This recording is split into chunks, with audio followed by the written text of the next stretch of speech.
The opinions expressed on the following sponsored program are strictly those of the host, guests, and callers, and not necessarily those of this station, its staff, management, or sponsors. Welcome to the CareGiver Reality Show, hosted by gerontologist and family caregiver expert David Levy, speaking on a topic that is not only a national problem, but an international one, and represents one of the biggest dilemmas facing us today: Alzheimer's disease and dementia. With no cure in sight and hundreds more being diagnosed weekly, Alzheimer's is more feared than cancer or heart disease. Join us as David Levy breaks it down and educates, informs, and explains useful caregiver strategies and techniques that 25 years of non-clinical family caregiving have taught him. You can listen or call in and be part of the show. 888-565-1470 to ask your questions. And now, here's David Levy. Good evening, Boca Raton, America, and the world. This is the Caregiver Reality Show. I'm your host, David Levy. I'm here tonight with Paul Vattiato, my co-host. If you want to talk to us, we're at 888-565-1470. And you can watch us on www.caregiverreality.com. Just click on live show. You know, a lot of people say to me, you have a lot of chutzpah talking about the world, you know, as though we're broadcasting to the four corners of the earth. Well, you know, the internet does. And why do I do that? And we'll be talking about that a little more, and it'll be something that is ongoing. The reports on the global issues of Alzheimer's and dementia across the world, Western Europe, Africa, South America, make us look like a walk in the park. And in many countries, they're not even sure how many dementia patients they have because they don't have the kind of facilities that we do. And if they did, many will just not even bother to go in. So when I say America and the world, I'm talking about it from the perspective of dementia and the problems of aging, because nobody is going to escape it. I don't care where in the four corners of the earth you are. And if we are broadcasting worldwide, which we are, hopefully some of the things that we're talking about will make sense. You may not have the same kind of resources that we have here in the States, or the same kind of resources that we have here in Boca Raton, Palm Beach County, but the problems and the predicaments that you're going to deal with are essentially the same. And so possibly some of the insight that we have to offer will give you a better perspective on what has to be done no matter where you are. So that's why I say Boca, America, and the world. It's because everybody's aging, and dementia is just, it's like the plague. And one of the things I want to make you understand on the show is that I'm not here to be a doomsayer. All right, I don't want you to think that the only reason that I get up here every week is to say, oh, woe is us because of dementia and because of aging. But these are two issues that every single one of us has to face, at least the aging issue. And few will escape at some point in their lives either being a caregiver for, or God forbid, suffering from dementia. And if you're not prepared, one of the things that all of the reports that are coming out and all of the research that's being done makes it very clear that we do not have any short-term solutions to dementia, and we do not have any solution to aging. And even if we could stop aging, why would we? What would we do? We'd be backed up at the front door like nothing that you've ever seen. So we're all going to age, but there's a way to do it with vitality, and there's a way to do it with quality of life. And that's also part of what we talk about, and one of the reasons why Paul and I do this show. Anyway, good evening, Paul. David, how are you? How was your week? My week was very good. Today was a little crazy. I just got off the phone before I came here with a woman who was 65 years old, and her husband is 68, and she needs to find a facility yesterday because everybody kept saying, oh, your husband's fine, your husband's fine. And he got a little aggressive today, and he hauled off and he smacked her. and knocked out a bridge, and not over the River Kwai, but out of her mouth.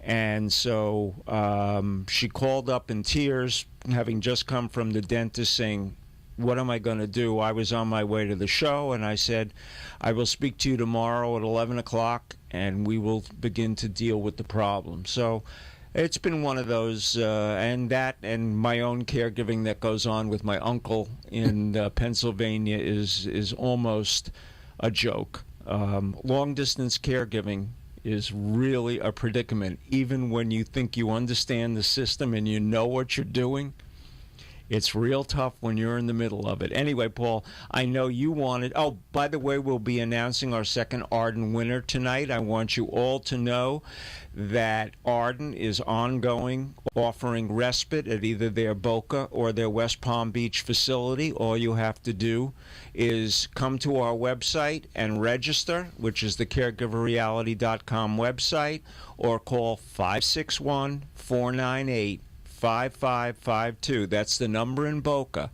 And tell them that you want to sign up for the drawing, and they'll be happy to take your name and address. And we're pulling them now every 2 weeks so that we make sure that we have a good bundle. So, Paul, One take more it time, away. the number, David, please. 561-498-5552, or right on the front page of our website at caregiverreality.com. Thank you. David, I wanted to speak a little bit tonight, if I may, about the baby boomers. There seems to be a lot of misunderstanding, some confusion about exactly who the baby boomers are and those issues of caregiving that you spoke about. Would you mind if I took a few minutes? Oh, please. That's why you're co-host. Thank you. And you don't need to ask my permission. Thank you. When we speak about baby boomers, we're talking about those people born between 1946 and 1964. That's a long period of time, and if we subdivide them and we look at those that are in the early part between 1946 and 1952, known as the early boomers, Right. and then from 52 to 58 as the middle boomers, and then from 58 to 64 the late bloomers, what Right. you're going to find is that there is a huge difference between each one of the groups, both in the way they think, in the way they act, in the way they prepare, in the culture that they grew up in. Well, it's no different, I would imagine, than having an older brother and a younger sister, and while you're still in the same family, you've come through different eras of time, including the things that mean a lot. Sure. All right. One came out of hula hoops, and the other one was doing Xbox. Well, All right. a whole bunch of different times. Right.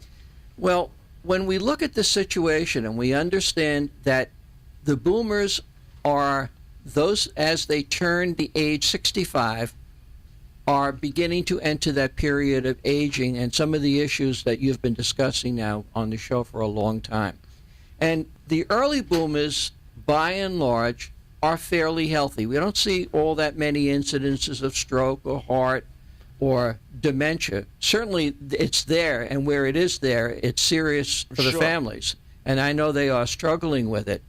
But when we look at those people that are available to provide care, be it from the healthcare community or through family members, they have what is called the caregiver ratio. How many people can we pull to take care of those that need? And what we're learning now from various reports is that the number is relatively high, somewhere between 7 and 8. Right. So for every baby boomer who needs that care, there are between 7 and 8 people that are available to provide it. So let's fast forward 10 years. Our early boomers are now middle boomers, and we now have a whole new group of people entering that 65 plus year. Right. Well, what's happening to the middle boomers as they get older, they are starting to suffer some of the effects of aging and the overlay of illness, and are starting to need care. Additionally, some of the younger boomers, that are now just beginning into their mid-60s, are starting to have some problems and also are finding themselves in need of care. As well as still rendering care. All right, whether it's for a spouse or still a parent or maybe even a grandparent. You know, in the next few years, there's going to be 1 million people over the age of 100. It's amazing. It really is. So that caregiver ratio that we were speaking about before, where Right. it was 7 to 8, for those middle boomers, it drops now somewhere between 4 and 5. Competition to get care. Right. And From within the family, we're not even talking about paid caregivers. Absolutely. We're talking about that group of caregivers that we always refer to as informal, unpaid family caregivers. And in many cases, on the assumption that that care is going to be provided without cost. And many of those boomers never had that conversation. No.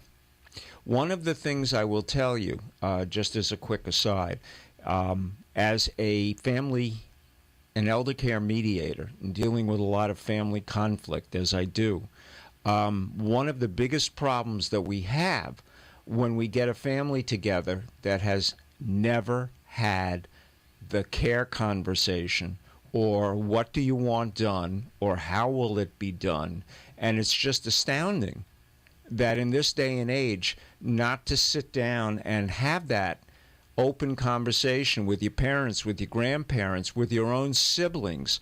I know not too long ago, I sat down with my sister, my daughter-in-law, and my wife, and I said, look, this is what we would like to happen if something happens to us, and not just what were funeral arrangements, but what happens if we need care. Where is it coming from? What do I have? What don't I have? And where do I expect that care to be rendered? Anyway, why don't you pick up the conversation? I didn't mean to No, that's to interrupt okay, you. but also what you don't want. Probably as important as what you would like to see happen in terms of care, I would assume. Yes. Okay, so getting back now to the understanding of the population, if we now fast forward another 10 years, So where are you up to now? our boomers, our first boomers, are now in their 80s. Right. Our middle boomers are in their 70s, and we have a whole new crop entering into 65 plus. 65 plus. Right. Now we're starting to see the problems that are discussed here on a weekly basis in much larger numbers, affecting many more of the boomers. And we're seeing those middle boomers now starting to increase their need for care and their need for family members to be stepping forward, as well now as the younger boomers starting to come in. Right. So the caregiver ratio that at one point was as high as between 8 and 9, and in the middle years was between 4 and 5, Right. now are going to be between 3 and 4, 3 being probably the closer to the number. Right. And the reports here for Florida is that it's going to be somewhere between 2 and 3 and something closer to 2.5. And so those are really, really tight numbers when you stop to think what we had versus where we are today. And you also had another comment when we were talking earlier that's almost the same kind of a situation we have for contribution to Medicare and Social Security. Yes, and just to go back to your point, baby boomer, let me look at the older generation. All right, Paul, before you do that, they're making all kinds of noises and Time for a faces break? at us. We got to take a break. Okay. We'll be right back. You want to speak to us? We're at 888-565-1470 or caregiverreality.com. Go on live show as soon as we come back. Paul's going to have some more words of wisdom, and I've got a few things I'd like to throw in. So take it away.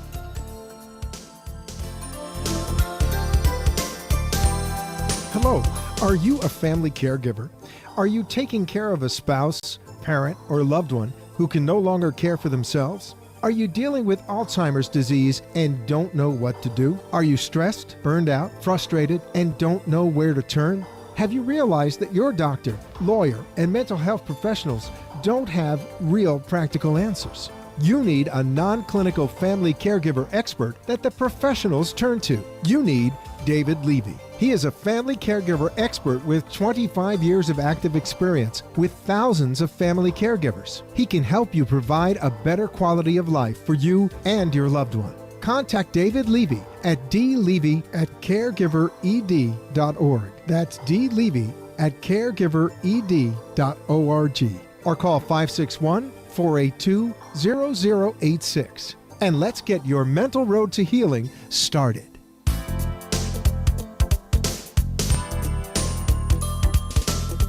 We're back. And David Levy, your host, and Paul Battiato, your co-host. Paul, you were saying just before we had to take our break about the ratios of people contributing to Medicare and to Social Security are almost the same circumstance that we have today and we will have tomorrow with contributions in terms of family caregivers. Yeah, and as we see the number of people available to provide this care, we're seeing that the baby boomers are have had fewer children, and the amount of people who are going to be asked to pay for Social Security, Medicare, Medicaid, those ratios are starting to get very, very low also. So while we may not have that problem today, it is a problem that is very clear down the road for us, and that problem is one that we have yet to address. We can't kick the can on that one, can we? No, as you said, you can't escape aging. Right. And that's going to be where the rubber meets the road on this issue. Right, as they retire and they expect their... And it's hard to use the word entitlement because sometimes it's confusing, but when you've contributed all of your life to Social Security, Medicare, and to some degree you've helped to finance Medicaid, to all of a sudden be told as you qualify for it that it's not there, or it's greatly reduced, or we didn't fund the necessary dollars, or we didn't do the right actuarial work to make sure it was there for the people that contributed to it, we have a very, very difficult problem. Yes, and this is one that is really not spoken of enough in understanding the depth of the problem, and I think this is where our listeners really need to be making their voices known. And I think it's very important because I was listening to a online seminar, and it was a subject of yours. It had to do with long-term care insurance, because I have a friend of mine from the past who is now managing the book of business for the old Penn Treaty, which is basically what they call a dead book of business, which means essentially they're not taking in any more new clients. They're getting the premiums that they managed to collect, but for the most part, they're paying it out. And there are a whole number of early on long-term care policies that are in that same position. And what we're seeing also is those that have been in it today are getting out. MetLife, we're seeing Hancock, others beginning to reduce the amount of people they'll take. It's getting to be very drastic underwriting. And even those who did prepare and said, I'm taking out long-term care, are finding out that just like the people that worked for Big Auto and have discovered that now, since bankruptcy and what have you, they don't have that pension to rely on. They don't have those health care benefits that had been promised to them throughout the years. And now they're left to fend for themselves at a very awkward time in life when they may not have the ability to get a new job. You may be in a very depressed area like a Detroit where you couldn't find a job if you wanted to. And I'm not casting aspersions at Detroit, but we all know it's the biggest city in bankruptcy right now. And that the best laid plans are now finding themselves not being fulfilled. It's a real challenge. And many of these policyholders today are finding themselves looking at huge rate increases that are being asked of the states to approve simply because the insurance companies can't live up to the obligations they already have. Right. And they've got stockholders to account to long before they worry about insureds. There's a truth to that as well. Right. In any event, one of the things that we were going to talk about today was living in the new longevity. But before we do that, I want to say congratulations to Roger Wellborn of Deerfield Beach. He was our most recent winner of the Day of Respite at the Arden Court of his choice. It was for his father-in-law. His father-in-law lives in West Palm, so I have a feeling he'll be using the facility up there, run very well by Sonny Netto and Victoria, and as both of the Arden courts are absolutely the cream of the crop for dementia care. I want to thank you, Roger, for both submitting and for winning, and we'll be pulling a new name the week after next. I think that's the week you'll be missing. I'm AWOL. You're AWOL, so I'm going to have to do it alone, but I think I'm capable. Anyway, we were talking about living in the new longevity, which I know is a subject matter that you have really honed up on. And why don't you take it from here? Well, it's sort of that duality of it's a wonderful thing that we're going to live longer. We all have our aspirations and dreams of what we would like that to look like. But along with it is going to come some challenges. That longer life is going to require that we have enough money to support ourselves. Absolutely. Because the government's not going to step forward and say, we're going to make up the difference. Right. It's going to require planning. It's going to require that we think through what these alternative plan Bs are going to look like if there is sickness or we're called in to be that family caregiver along the way on the whole thing. And it's understanding the limitations of what dollars can actually do, what kind of returns are realistic, and what those returns are going to be able to buy when we know that in the years to come, the things that we rely upon are going to tend to cost more.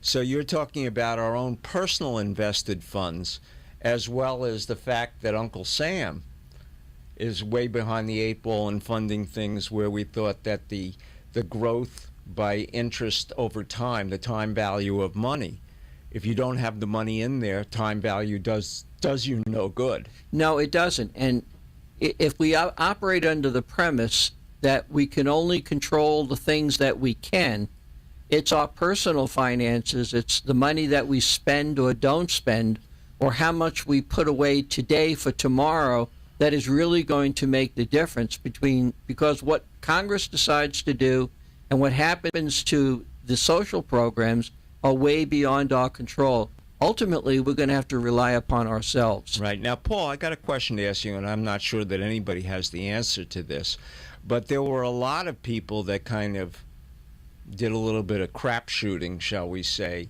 on living in the moment and not preparing for the future. And I would say that there's more than a fair share of folks. Every time I read the statistics, the average person has $25,000 towards their retirement and maybe doesn't have a pension or can't rely upon union benefits or other things like that. What do you see happening when all of a sudden we have an unfunded class of people for retirement? Scary question. I guess the sale of lottery tickets are going to be going up in the years to come. But really, we don't have answers to those questions because they're going to be looking downline to the family members who are going to be saying, I'm hard-pressed paying back student loans, raising my family. I'm hard-pressed helping out the little that I can. There's just so much that can be done. And you referenced grandparents earlier in our conversation, David. Right. Right now, there's close to 500,000 grandparents that are taking care full-time of their grandchildren and are paying those expensive. These problems aren't going to go away. They're only going to exacerbate and go higher. Well, you know, a number of years ago, I was running a company called Adult Care, and I had a woman working for me, a very, very bright woman by the name of Connie Siskowski. And when we folded the company and I went on to do my thing and she went on to do hers, she created something called the Caregiver Youth Organization of America. And the way that got started was she asked the Palm Beach County, which is here in Palm Beach, obviously, school board to ask the population of sophomores, juniors, and seniors whether or not they were responsible for taking care of a loved one in the family, whether it was directly or indirectly, whether it was what we call fictive kin, uncle somebody who may not really be your relative but lives in the neighborhood, and you're helping to take care of them. And the number came back, it was shocking. Over 60% of the school children were taking care or involved either in the care for an older adult, a member in the community, a brother or a sister that had special needs, and that the question that was the follow-on question was, and is it affecting your ability to study and do well in school? And the answer was a resounding yes. So caregiving is everywhere. We see statistics that talk about people over the age of 15 taking care of people over the age of 65. That seems to be the brackets that everybody likes. But I can only tell you, because I was one of the people that helped found an organization called Dysautonomia Youth National Association, and it's for kids that have dysautonomia, which we don't have to get into the disease, but it causes fainting spells, and yet they do not look like they have a problem wrong with them. And yet every year when we have what we call the summer chill, and I have an opportunity to interview their brothers and sisters and listen to the impact of caregiving on 8, 9, 10, 11, 12-year-olds, it is just as telling as it is for their parents who are dealing with a special needs kid, as it is for a parent who may be dealing with their parent. And just as the woman who called me this afternoon, who is 65 and has a 68-year-old husband with advanced dementia who doesn't know what to do. And when she went to look at some of the facilities that were around in the area, she discovered you can't walk in. There are waiting lists. And if you want to get into something good, you've got to plan. Not that we can plan for when dementia will kind of come over the top, but we really have to do our homework, know what's out there, know what we're looking for. And as I've said to you before, these facilities don't have a lot of beds. And so whether you got 56 or you got 100, there are barely 22,000 beds across the country that are related to dementia residential care, without talking about nursing homes. And as you say, as your mantra, the care is coming home.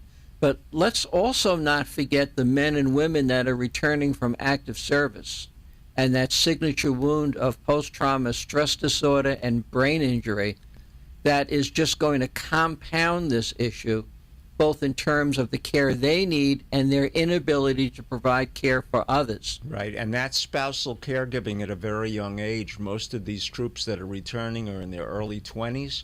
They either got married just before they shipped out, or were married for a year or two. They have a child. Now they come back. They've been involved in some very serious injuries while they were overseas, and now you've got caregiving going on for a lifetime. And that's really one of the services, David, that you're providing in this show, because what we see in the news, what we hear on the television, they're really sound bites here, there, somewhere else of related topics. But you're putting these pieces together and letting our listeners really understand the complexity and the difficulty of these issues, and they're hearing that nowhere else. Right. Well, we're breaking it down. We're going to our station break, and a break. You can call us at 888-565-1470. Almost forgot it there. My dementia. And we'll be very happy to take your question. Let's go to that break. This is Health and Wealth Radio, AM 1470, WWNN Pompano Beach, and WKIS HD3, Boca Raton, Miami, Fort Lauderdale. Hello, are you a family caregiver?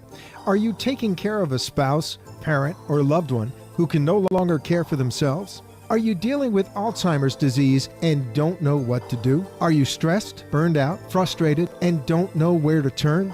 Have you realized that your doctor, lawyer, and mental health professionals don't have real practical answers? You need a non-clinical family caregiver expert that the professionals turn to. You need David Levy. He is a family caregiver expert with 25 years of active experience with thousands of family caregivers. He can help you provide a better quality of life for you and your loved one. Contact David Levy at dlevy@caregivered.org. That's dlevy@caregivered.org. Or call 561-482-0086. And let's get your mental road to healing started.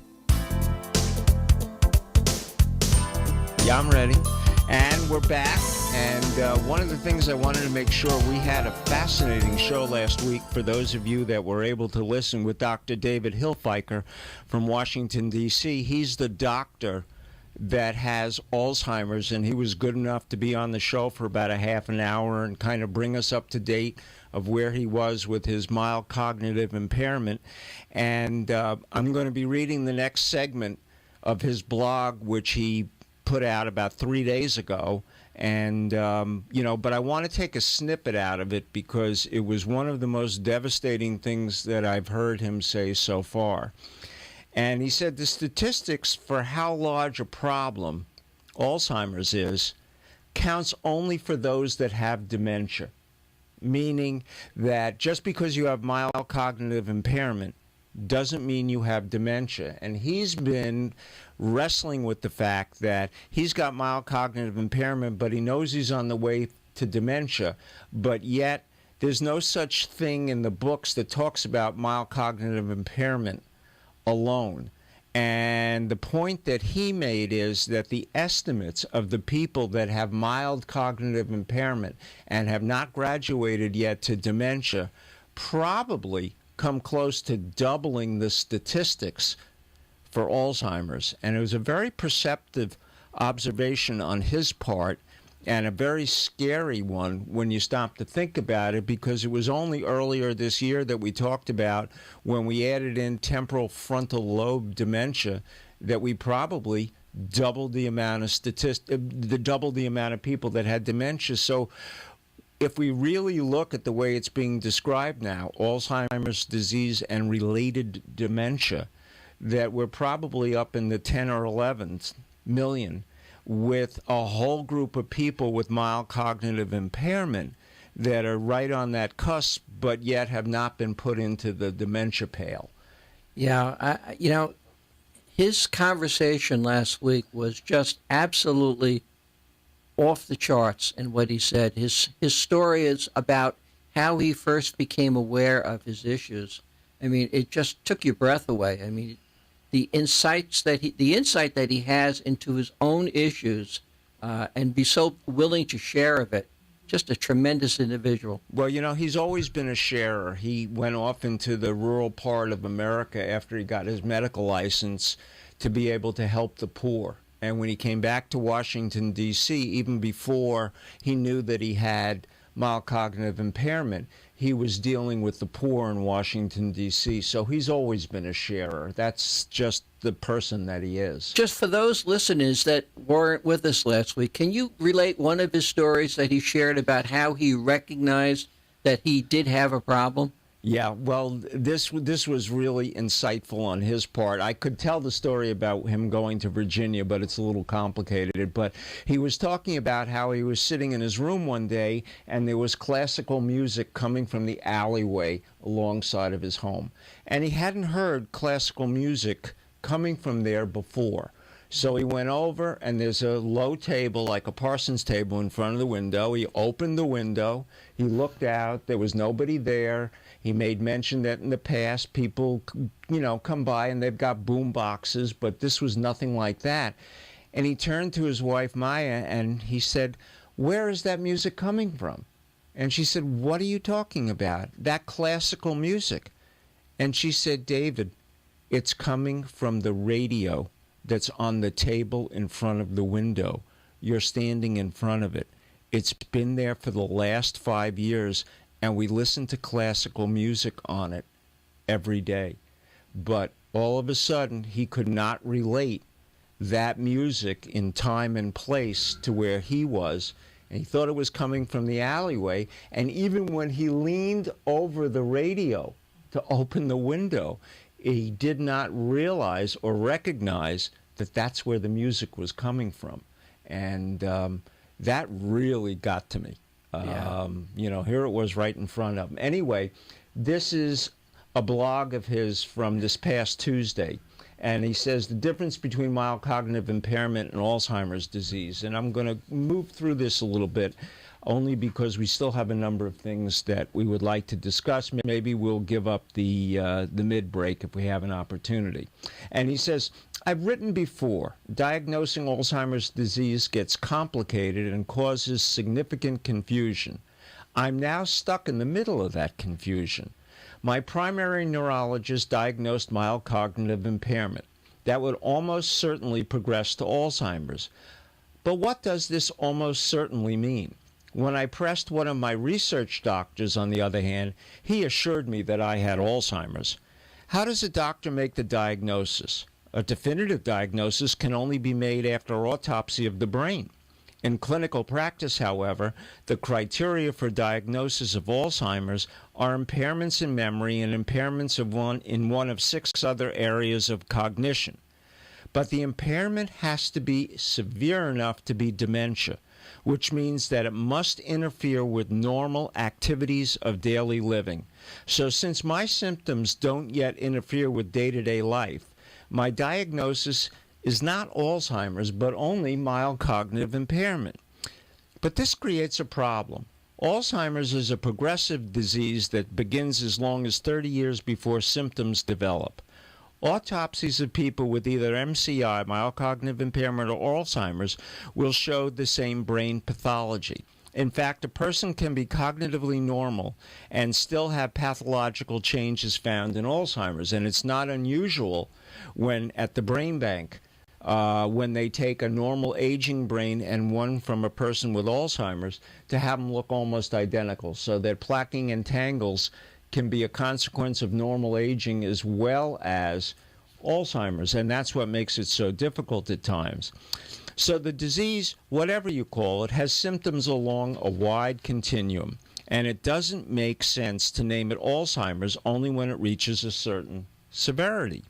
The medical community, of course, recognizes this problem and is moving towards a new definition based on a whole new set of criteria of specific physical changes in the brain that eventually develop into Alzheimer's dementia. These criteria will include even those who are years away from impairment, so people will be classified as preclinical Alzheimer's, mild Alzheimer's, or Alzheimer's dementia. But that definition won't be useful in practice until there are reliable tests, such as brain scans, spinal fluid analysis, that reliably detect and measure those physical changes in the brain. And so far, the tests have not proved to be reliable. We're still stuck with the problem that you don't have Alzheimer's until you develop dementia. That is, until your symptoms interfere with your daily life. Why should I care? The statistics for how large a problem Alzheimer's counts only those with dementia. This is what I was repeating, which means that they grossly underestimate the numbers affected with the disease. Unless the reader understands it all, they are probably twice as many people with the same degree of cognitive impairment from Alzheimer's than is usually reported, and that's misleading. The current definition also makes it difficult for those with early symptoms to know what's going on. If somebody is told he only has mild cognitive impairment, will he be falsely comforted? Do I, for instance, have Alzheimer's, or don't I? Using the current criteria, I don't. Using the more inclusive criteria, I probably do. What do I tell others? The subtitle of this blog is A Memoir from Inside of Alzheimer's Disease. Is that misleading?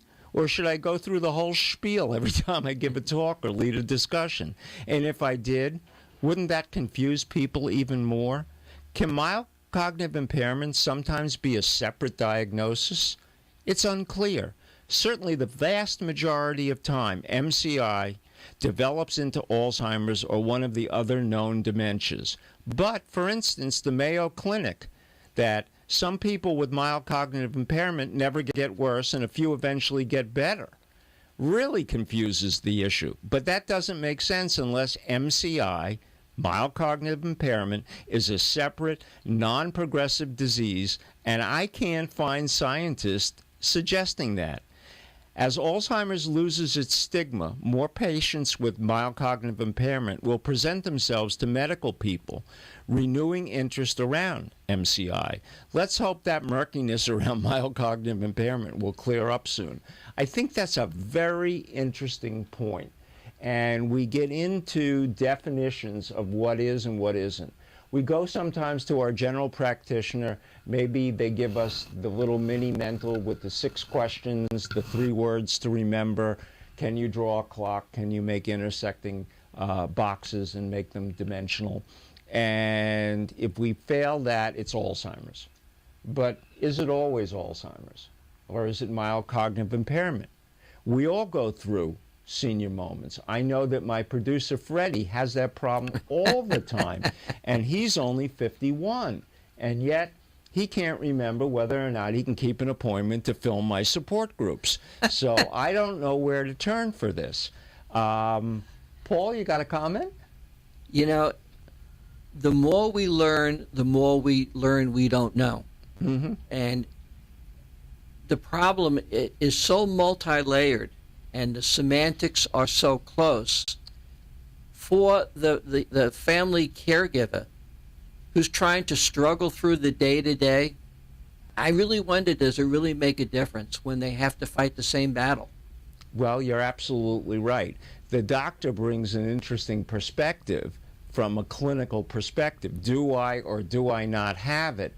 You know, but the bottom line is, if you're playing in the mud and you come in the house dirty, and your mother says take a bath, does it really make a difference which mud puddle you were in? All right, now that may be overly simplistic, but, you know, that's really where we're coming from. And there was a blog reader who responded to Dr. Hilfiger, and I'm going to just take a moment and read her response after she read what I just read you. And she said, "Dear Dr. Hilfiger, your post today was most helpful. I must admit I was very confused by earlier posts, including one guest post, about patients improving, getting better after their mild cognitive impairment or Alzheimer's. For some, those discussions were unsettling to me, but I could not say why. I think maybe there was some wishful thinking on my part. I'm a nurse, retired to care for my husband, who has early onset Alzheimer's. We know this because when his sister passed away, her brain was donated for research and a definitive Alzheimer's diagnosis was reported to us. Both she and my husband had early onset Alzheimer's. My husband was diagnosed with MCI by his neurologist, who, not surprisingly, refused to call it Alzheimer's. My husband and our adult children held out hope it would not progress. We're convinced it would not, but I was not so sure. Our family enjoyed a good 2 years with my husband at the MCI stage. He was able to join us in many activities he loved, read, take his beloved photos, and hike. He shared his diagnosis with friends and relatives. These good people asked me if we were sure of that diagnosis and said that he seemed fine. His transition to Alzheimer's was tough for us, his immediate family. Worst was this brilliant man knowing he was slipping away from us and being able to express this to us. He sounds just like Dr. Hilfiger, although Dr. Hilfiger has not slipped as far yet. Many tears, but much joy too. He's now advanced significantly and has much difficulty finding words, doing any task whatsoever, and going out. At this point, he does not know my name and thinks I'm a nurse assigned to care for him. Actually, some of that's pretty true, being the fact that she's a nurse.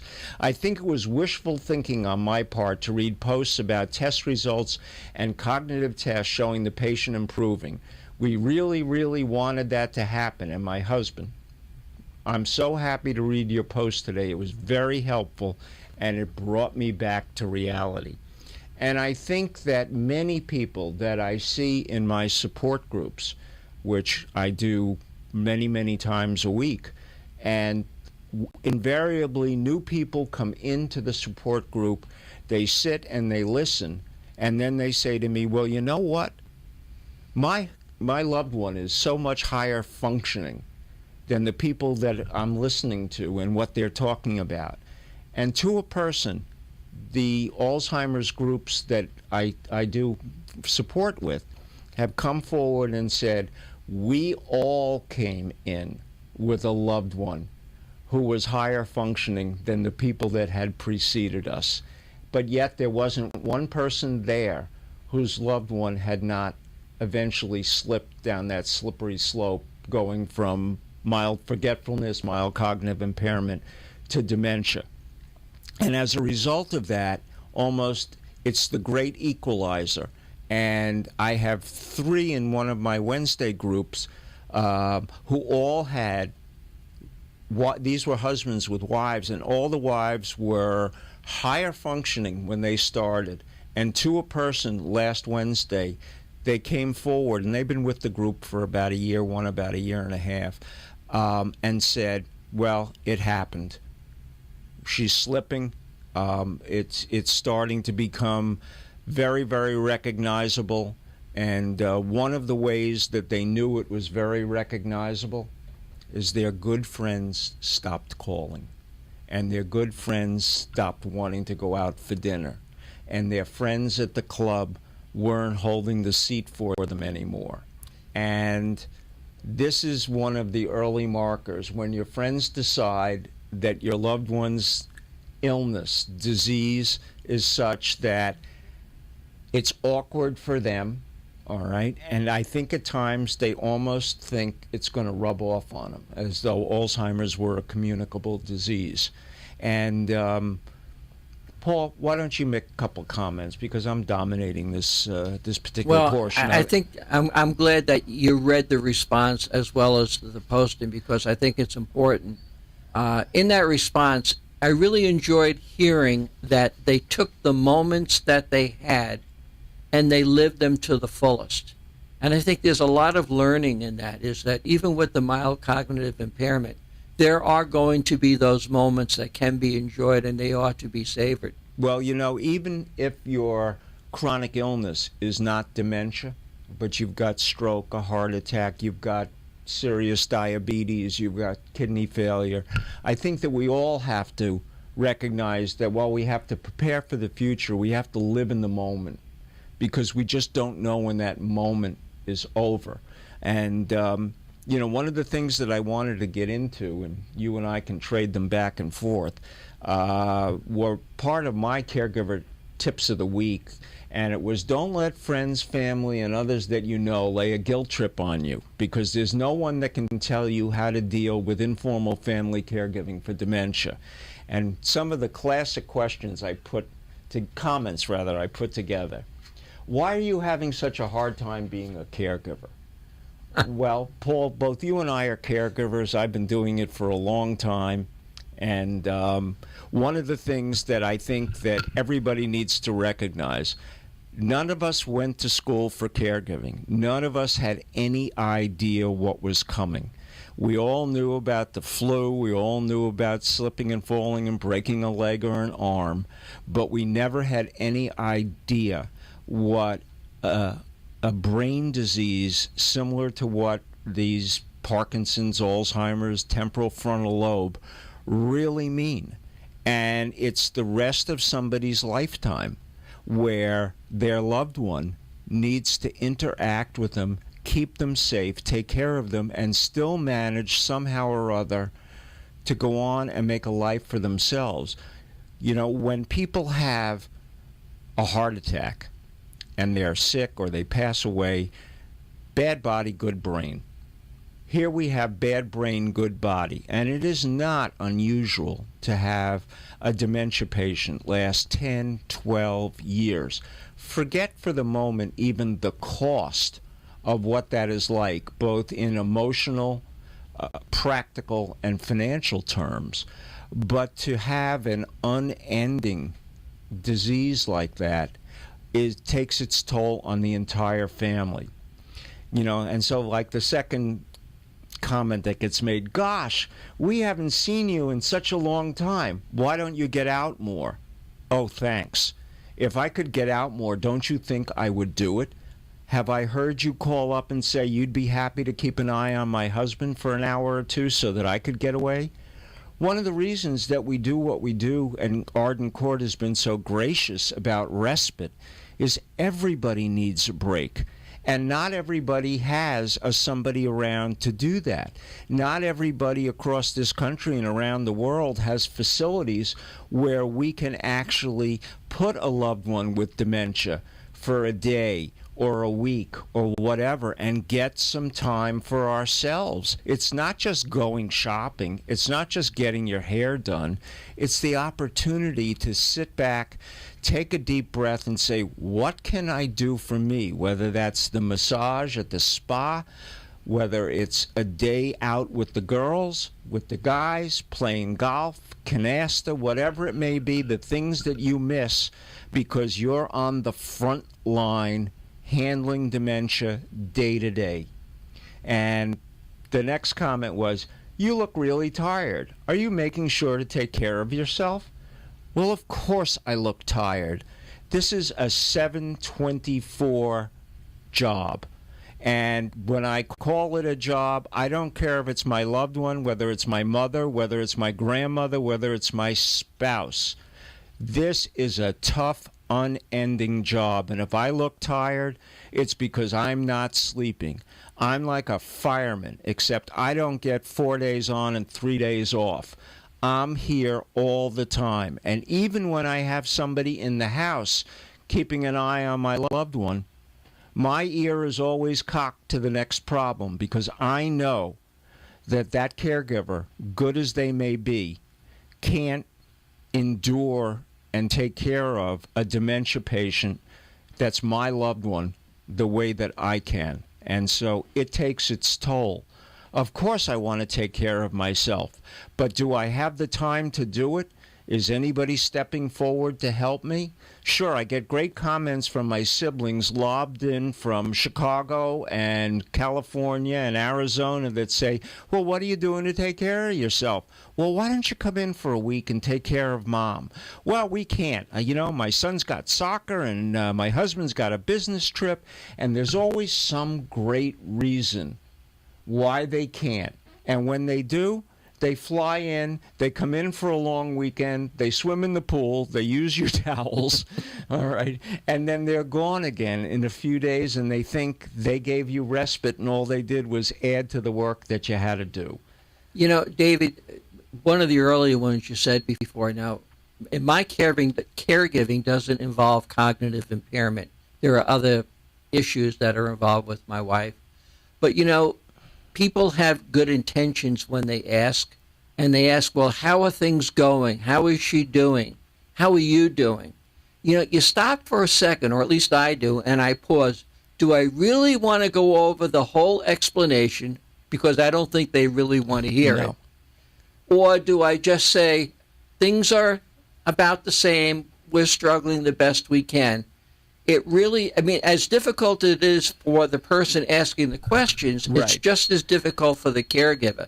I think you really hit a key point. When people ask, they're asking to be nice, and they really don't want to get an earful. And many times, your good friends who you've been sharing your day-to-day difficulties with start to disappear because they're burned out just from listening to what you are going through.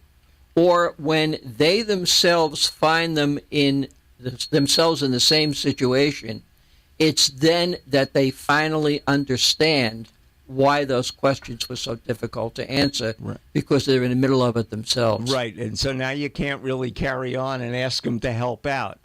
And so, these are very difficult. These are very, very difficult things. Caregiving seems like a burden. You shouldn't have to sacrifice your life for your mothers. Well, boy, that's easy for somebody else to say. It's your mother. You've decided that you're going to do the very best you can. Even when people put mom in a facility, they still feel that they need to stand guard, be there, be a great advocate, make sure that the things that were promised from that facility get done. And one thing I have found with the facilities that I'm in where I do support groups is that the support groups really are like big families.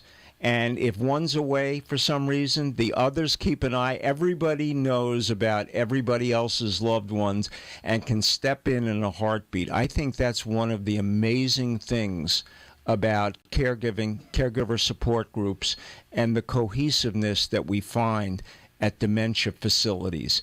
I find very few people are abandoned, and the day that there's not somebody there, somebody else steps in and makes sure that they either made sure that they ate or that somebody reminded the aide of something that needed to be done. And I think that really brings out the humanity of people who are suffering with a common disease. And while their loved one is in a place where they're amongst peers and so there's nobody criticizing them, so are their caregivers amongst peers, and you don't have to explain. And when they ask, how are you doing? They mean it. They want to hear from you as to exactly what's going on. Well, there's no understating the value of these support groups. And gosh, we hope that more of the listeners who are in this situation make it there for help. Well, that's why we're going to be doing caregiver boot camps and doing the best we can to help educate America, the world, and especially Boca Raton, because I live here and I feel an obligation. And remember, as I said, and Paul, I know you feel the same way, what we do is not our mission, it's our passion. And we understand what you're going through because we're dealing with it as well. I see it every day. And after 25 years, there's very little that has fallen through the cracks in terms of understanding what people go through. So, Boca, America, and the world, thank you so much for being here. We'll be back next week on caregiverreality.com, and make sure that you click on the site and enroll for that, I call it the Day of Beauty with Arden Court, so that you can get that very important respite that everybody needs. Freddie, thank you very much. Thanks, Paul, David. Always a pleasure. And Linda, you're the best. So thank you. And